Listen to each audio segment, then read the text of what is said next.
1225 से 1325 ईस्वी का समय भारतीय इतिहास का एक बहुत इंपॉर्टेंट एरा था। इस समय बहुत कॉन्फ्लिक्ट्स हुए और कल्चरल एक्सचेंजेस भी। इस एरा में हमने देखा कि कैसे पावरफुल दिल्ली सल्तनत का उदय हुआ, एक इस्लामिक एम्पायर जिसने इंडियन सबकॉन्टिनेंट के बहुत बड़े हिस्से पर अपना कब्जा कर लिया। लेकिन इसी समय हमने हिंदू किंगडम्स का रेजिस्टेंस भी देखा, जो अपनी सॉवरेनिटी और कल्चरल हेरिटेज को बचाने के लिए दृढ़ थे। इस समय इंडियन सबकॉन्टिनेंट अलग अलग कल्चर्स, रिलीजन्स और पॉलिटिकल एंटिटीज का मिश्रण था। सेंट्रल एशिया से इस्लामिक रूलर्स के आने से इंडिया के एग्जिस्टिंग सोशल और पॉलिटिकल फैब्रिक में एक नया आयाम जुड़ गया।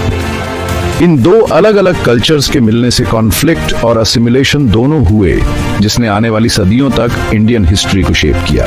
1225 से 1325 तक का समय बहुत बड़े अपहीवल और ट्रांसफॉर्मेशन का समय था।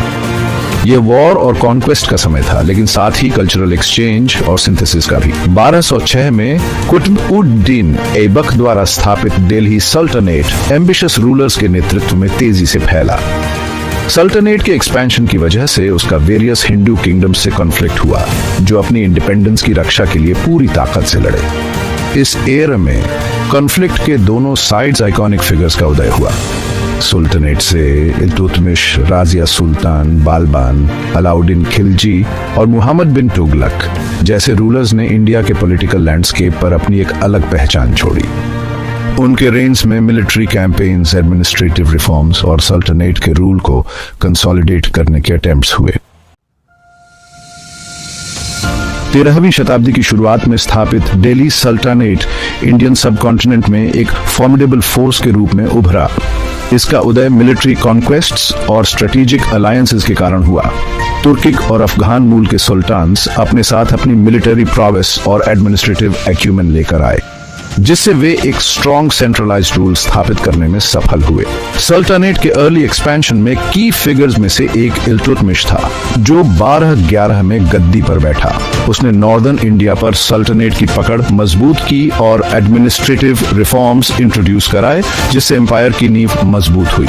इल्तुतमिश के रेन ने सल्तनत के एक नए किंगडम से एक पावरफुल एम्पायर में ट्रांसफॉर्मेशन की शुरुआत की। दिल्ली सल्तनत का एक और प्रोमिनेंट रूलर गियासुद्दीन बलबान था, जिसने 1266 से 1287 तक राज किया। बलबान ने सल्तनत के टेरिटरीज को और बढ़ाया और ऑर्डर और कंट्रोल बनाए रखने के लिए एक स्ट्रिक्ट एडमिनिस्ट्रेटिव सिस्टम इंप्लीमेंट किया। वह डिवाइन राइट ऑफ किंग्स में विश्वास करता था और किसी भी प्रकार के डाइसेंट या रिबेलियन के प्रति कठोर दृष्टिकोण अपनाता था। बलबान का उत्तराधिकारी अलाउद्दीन खिलजी अपनी मिलिट्री एम्बिशंस और इकोनॉमिक रिफॉर्म्स के लिए जाना जाता था। उसने गुजरात, राजस्थान और डेक्कन में सक्सेसफुल कैंपेन्स का नेतृत्व किया, जिससे सल्तनत का डोमिनियन बहुत दूर तक फैल गया। अलाउद्दीन खिलजी के रेन ने दिल्ली सल्तनत की पावर और टेरिटोरियल रीच के शिखर को चिह्नित किया। दिल्ली सल्तनत के उदय का सामना पूरे इंडियन सबकॉन्टिनेंट में विभिन्न हिंदू किंगडम्स के भयंकर रेजिस्टेंस से हुआ। ये किंगडम्स अपने आकार, शक्ति और भौगोलिक स्थिति में विविध होने के बावजूद एक कॉमन गोल साझा करते थे: सल्तनत के हमले के खिलाफ अपनी सॉवरेनिटी और कल्चरल आइडेंटिटी की रक्षा करना। नॉर्दर्न और वेस्टर्न इंडिया के राजपूत किंगडम्स ने सल्तनत के एडवांस का विरोध करने में महत्वपूर्ण भूमिका निभाई। अपनी वीरता और शानदार आचार संहिता के लिए जाने जाने वाले राजपूत्स ने अपने टेरिटरीज की रक्षा के लिए कई लड़ाइयों और अभियानों में हिस्सा लिया। इस दौरान नॉर्दर्न इंडिया के पॉलिटिकल लैंडस्केप को आकार देने में उनका रेजिस्टेंस महत्वपूर्ण था। दक्षिण में होयसाला एम्पायर, देवगिरी का यादव वंश और वारंगल का काकतीय वंश फॉर्मिडेबल पावर्स के रूप में उभरे। इन किंगडम्स ने न केवल सल्तनत के एक्सपेंशन का विरोध किया, बल्कि एक समृद्ध कल्चरल और आर्टिस्टिक एनवायरनमेंट को भी बढ़ावा दिया। उनके टेम्पल्स, स्कल्पचर्स और लिटरेरी वर्क्स उनकी कल्चरल अचीवमेंट्स का प्रमाण है। हिंदू किंगडम्स ने एक फॉर्मिडेबल एनिमी का सामना करने के बावजूद रिमार्केबल रेजिलियंस और एडेप्टेबिलिटी का प्रदर्शन किया। उन्होंने सल्तनत की ताकत का मुकाबला करने के लिए अलायंसेस बनाए, नई मिलिट्री स्ट्रैटेजीज अपनाई और अपने बचाव को मजबूत किया। उनके रेजिस्टेंस ने न केवल सल्तनत के एक्सपेंशन की गति को धीमा कर दिया, बल्कि इंडिया के अलग अलग रीजन्स की डिस्टिंक्ट कल्चरल आइडेंटिटी को भी संरक्षित किया। अपनी वीरता और शौर्य के लिए प्रसिद्ध योद्धा वर्ग राजपूत्स ने दिल्ली सल्तनत के एक्सपेंशन का विरोध करने में महत्वपूर्ण भूमिका निभाई। नॉर्दर्न और वेस्टर्न इंडिया में कई किंगडम्स में फैले हुए राजपुट्स ने सल्तनत की एम्बिशंस के लिए एक फॉर्मिडेबल चैलेंज पेश किया। उनके भयंकर रेजिस्टेंस ने न केवल सल्तनत के एडवांस को रोक दिया, बल्कि साहस और मार्शल स्पिरिट की एक स्थायी विरासत भी छोड़ी। राजपूत किंगडम्स में मेवाड़ सल्तनत के खिलाफ रेजिस्टेंस के प्रकाश स्तंभ के रूप में उभरा। सिसोदिया वंश द्वारा शासित चित्तौड़ में अपनी राजधानी के साथ मेवाड़ राजपूत वीरता और दृढ़ संकल्प का प्रतीक बन गया। मेवाड़ के शासकों जैसे रावल जैत्र सिंह और राणा हम्मीर सिंह ने बार बार किए गए हमलों के खिलाफ अपने किंगडम का बहादुरी से बचाव किया। अपनी आंतरिक प्रतिद्वंद्विता के बावजूद राजपूट्स एक कॉमन एनिमी के सामने एकजुट हुए। वे अपने टेरिटोरीज की रक्षा और अपनी कल्चरल हेरिटेज की रक्षा के लिए भयंकर युद्धों और स्ट्रेटेजिक मैन्यूवर्स में शामिल हुए। उनका रेजिस्टेंस, अटूट साहस और सम्मान की गहरी भावना से चिह्नित मेडिवल इंडिया के इतिहास पर एक अमिट छाप छोड़ गया। राजपूत रेजिस्टेंस केवल एक मिलिट्री स्ट्रगल नहीं था, ये कल्चर्स और आइडियोलॉजीज का भी क्लैश था। अपनी डीप रूटेड ट्रेडिशंस और शिष्ट आचार संहिता के साथ राजपूट्स अपनी एंसेस्ट्रल हेरिटेज के संरक्षक के रूप में खड़े थे। उनके रेजिस्टेंस ने सल्तनत की एक्सपेंशनिस्ट पॉलिसीज के बावजूद राजपूत कल्चर और वैल्यूज के अस्तित्व को सुनिश्चित किया। भाग 5, दक्षिणी गराय। जहां उत्तर और पश्चिम में राजपूत किंगडम्स ने मोर्चा संभाला हुआ था, वहीं इंडियन सबकॉन्टिनेंट के दक्षिणी भाग में शक्तिशाली हिंदू साम्राज्यों का उदय हुआ, जिन्होंने दिल्ली सल्तनत के दक्षिण की ओर विस्तार को प्रभावी ढंग से रोक दिया। ये किंगडम्स अपनी मजबूत इकोनॉमीज, अच्छी तरह से प्रशिक्षित सेनाओं और सक्षम शासकों के साथ न केवल अपने टेरिटोरीज की रक्षा करते थे, बल्कि सल्तनत के शासन से भागने वालों को भी शरण देते थे। विष्णुवर्धन और उनके उत्तराधिकारियों के शासन में होयसाला एम्पायर डेक्कन में एक प्रमुख शक्ति के रूप में उभरा। कला और वास्तुकला के अपने संरक्षण के लिए जाने जाने वाले होयसालास ने मैग्निफिसेंट टेम्पल्स का निर्माण किया, जो आज उनकी कल्चरल अचीवमेंट्स के प्रमाण के रूप में खड़े हैं। उन्होंने दक्षिण की ओर विस्तार करने के सल्तनत के कई प्रयासों को सफलतापूर्वक विफल कर दिया। इस क्षेत्र के कल्चरल और रिलीजियस लैंडस्केप की रक्षा की। आगे पूर्व में अपनी राजधानी वारंगल के साथ काकतीय वंश ने एक शक्तिशाली किंगडम की स्थापना की, जो अपने एफिशिएंट एडमिनिस्ट्रेशन और सैन्य कौशल के लिए जाना जाता था। गणपति देव और उनकी बेटी रुद्रमा देवी के शासन काल में काकतीयों ने अपने किंगडम का विस्तार किया और अपने बचाव को मजबूत किया, जो पूर्वी डेक्कन में सल्तनत की महत्वाकांक्षाओं को प्रभावी ढंग से नियंत्रित करता था। दक्षिणी किंगडम्स अपनी मजबूत क्षेत्रीय पहचान और डीप रूटेड कल्चरल ट्रेडिशंस के साथ दिल्ली सल्तनत की यूनिवर्सल डोमिनियन की महत्वाकांक्षाओं के लिए एक दुर्जय चुनौती पेश करते थे। उनके सफल रेजिस्टेंस ने दक्षिण में विशिष्ट कल्चरल और रिलीजियस प्रैक्टिसेस के अस्तित्व को सुनिश्चित किया, जो भारतीय संस्कृति के समृद्ध ताने बाने में योगदान देता है। भाग 6, धार्मिक और सांस्कृतिक संघर्ष। 1225 और 1325 ईस्वी के बीच का समय केवल पॉलिटिकल और मिलिट्री कॉन्फ्लिक्ट्स द्वारा ही चिह्नित नहीं था, यह इंटेंस रिलीजियस और कल्चरल क्लैशेस का भी युग था।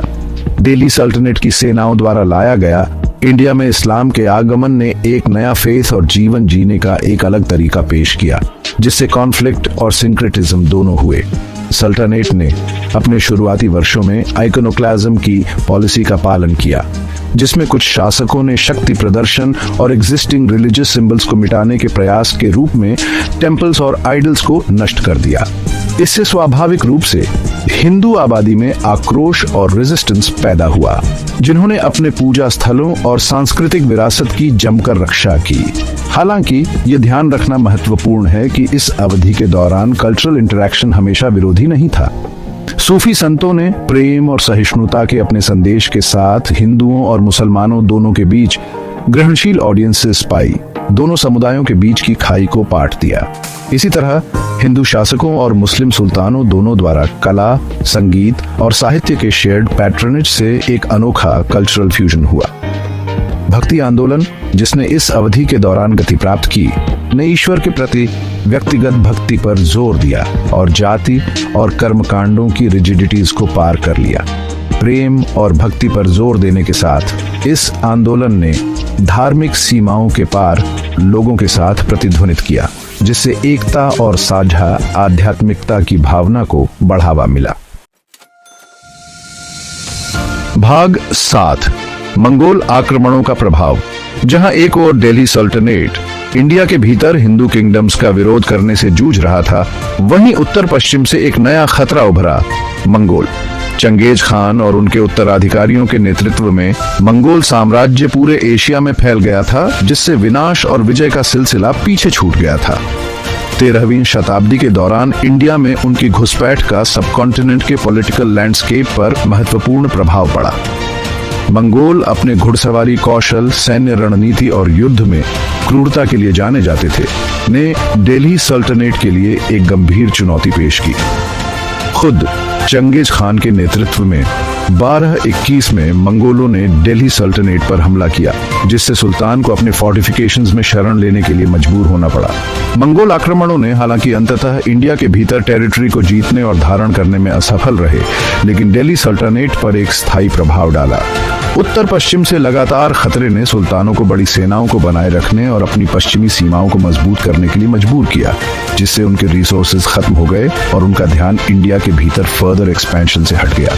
इसके अलावा मंगोल आक्रमणों के कारण दिल्ली सल्तनत में शरणार्थियों का एक महत्वपूर्ण प्रवाह हुआ, जो मंगोल हमले से शरण ले रहे थे। इस आमद ने सल्तनत की सांस्कृतिक विविधता में योगदान दिया, लेकिन एडमिनिस्ट्रेटिव और लॉजिस्टिकल चुनौतियां भी पेश की। भाग 8, प्रतिरोध की विरासत। 1225 और 1325 ईस्वी के बीच का समय हालांकि तीव्र संघर्ष और उथल पुथल से चिह्नित था, लेकिन रेजिस्टेंस और लचीलापन की एक समृद्ध विरासत को पीछे छोड़ गया।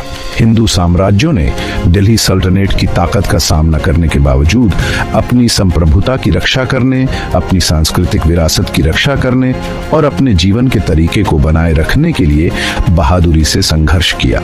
राजपूत किंगडम्स वीरता और शिष्टता की अपनी परंपरा के साथ विदेशी शासन के खिलाफ रेजिस्टेंस के प्रतीक के रूप में उभरे। उनके बलिदान और अटूट भावना ने पीढ़ियों के भारतीयों को प्रेरित किया और एक विशिष्ट राजपूत पहचान के विकास में योगदान दिया, जो आज भी इंडिया के सांस्कृतिक परिदृश्य को प्रभावित करता है। दक्षिणी किंगडम्स अपनी मजबूत अर्थव्यवस्थाओं, कुशल प्रशासन और शक्तिशाली सेनाओं के साथ सल्तनत की प्रगति को सफलतापूर्वक विफल कर दिया, जिससे दक्षिण में विशिष्ट सांस्कृतिक और धार्मिक प्रथाओं का अस्तित्व सुनिश्चित हुआ। कला, वास्तुकला, साहित्य और दर्शन में उनके योगदान ने इंडिया के सांस्कृतिक ताने बाने को समृद्ध किया। इसके अलावा इन किंगडम्स द्वारा दिया गया रेजिस्टेंस ये सुनिश्चित करता है कि इंडियन सबकॉन्टिनेंट पर यूनिवर्सल डोमिनियन स्थापित करने का दिल्ली सल्तनत का सपना अधूरा ही रहा। इस रेजिस्टेंस ने बाद की शताब्दियों में शक्तिशाली हिंदू साम्राज्यों के उदय का मार्ग प्रशस्त किया, जैसे कि विजयनगर साम्राज्य, जो भविष्य के आक्रमणों के खिलाफ एक गढ़ बन गया। भाग 9, निष्कर्ष। भारतीय इतिहास में 1225 से 1325 ईस्वी तक का समय संघर्ष, विजय और सांस्कृतिक आदान प्रदान का एक उथल पुथल भरा युग था। दिल्ली सल्तनत का उदय पूरे इंडिया में एक इस्लामी साम्राज्य स्थापित करने की अपनी महत्वाकांक्षा के साथ हिंदू किंगडम्स के भयंकर रेजिस्टेंस से मिला, जो अपनी सोबर रिगेंटी और सांस्कृतिक विरासत की रक्षा के लिए दृढ़ थे। उत्तर और पश्चिम में राजपूत किंगडम्स, जो अपनी वीरता और शिष्टता के लिए जाने जाते थे, ने सल्तनत के विस्तार के लिए कड़ा रेजिस्टेंस पेश किया, जबकि दक्षिणी किंगडम्स अपनी मजबूत अर्थव्यवस्थाओं और अच्छी तरह से प्रशिक्षित सेनाओं के साथ अपने टेरिटरीज का सफलतापूर्वक बचाव किया और अपनी सांस्कृतिक पहचान को बनाए रखा। इस युग में न केवल सैन्य संघर्ष हुए, बल्कि महत्वपूर्ण धार्मिक और सांस्कृतिक संपर्क भी हुए। इंडिया में इस्लाम के आगमन से संघर्ष और समन्वयवाद दोनों हुए, जिसने सब कॉन्टिनेंट के धार्मिक और सांस्कृतिक परिदृश्य को आकार दिया। मंगोल आक्रमण हालांकि अंततः इंडिया पर विजय प्राप्त करने में असफल रहे, लेकिन दिल्ली सल्तनत पर एक स्थायी प्रभाव डाला। इसे अपने पश्चिमोत्तर सीमाओं पर संसाधनों को मोड़ने और शरणार्थियों की आमद से निपटने के लिए मजबूर किया। अपने सामने आने वाली चुनौतियों के बावजूद इस युग के हिंदू किंगडम्स ने रिमार्केबल लचीलापन और अनुकूलन क्षमता का प्रदर्शन किया। उनके रेजिस्टेंस ने न केवल इंडिया की सांस्कृतिक विविधता को संरक्षित किया, बल्कि साहस, दृढ़ संकल्प और पहचान की एक गहरी जड़ें विरासत में पीछे छोड़ दी, जो आज भी पीढ़ियों के भारतीयों को प्रेरित करती है। 1225 से 1325 ईस्वी तक का समय रेजिस्टेंस की स्थायी भावना और एक राष्ट्र के भाग्य को सह अस्तित्व और आकार देने के लिए विभिन्न संस्कृतियों की क्षमता का प्रमाण